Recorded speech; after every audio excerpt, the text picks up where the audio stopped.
Hello' বন্ধুসকল, ভাত খালেনে? খাব লৈছোঁ আৰু আজি আছে স্পেচিয়েল বেঙেনা পিটিকা দেই। বেঙেনা আলু পিটিকা, ভোট জলকীয়া অকণমান লৈ লৈছোঁ আৰু লগতে আছে আজি আপোনাৰ বহুত আৰু ভাল পোৱা বস্তু এটা বনাইছে।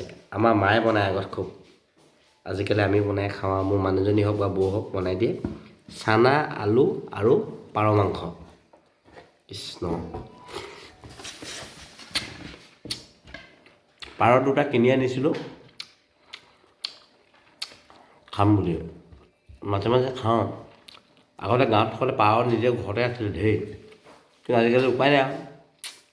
আগতে মই বিক্ৰী কৰোঁ পাৰ, ঘৰৰ ইমান আছিলে, আজিকালি নিজে কিনি খাবলগীয়া হৈছে, উপায় নাই। এইফালে আছে কাচকল চব্জি, ঘৰৰে কাচকল চব্জি, বৰ ধুনীয়া।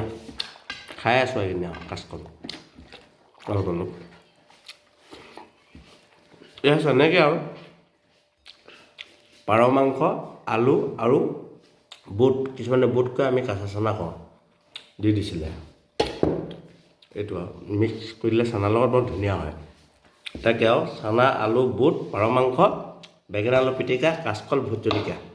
Bye bye.